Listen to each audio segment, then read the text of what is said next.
Жалпы әр өңірдегі іскер азаматтар ең алдымен өзінің туған жерін көркейтуге атсалысу керек.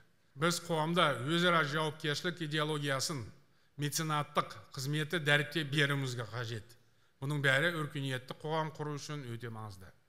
Әркім Атырауға әкелер мейім бір тауды деп жырлаған Табылды Досымов сияқты туған жерін сүй алса, туған елінің дамуына үлес қосса, отанымыз өркендей түсері сөзсіз.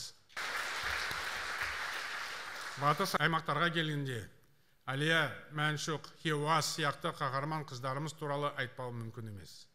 Халқымыз қашанда батырларын бағалай білген. Осы аймақтағы аэропорттарымыз қазақтың 3 батыр қызының есімімен аталуы соның айқын көрінісі.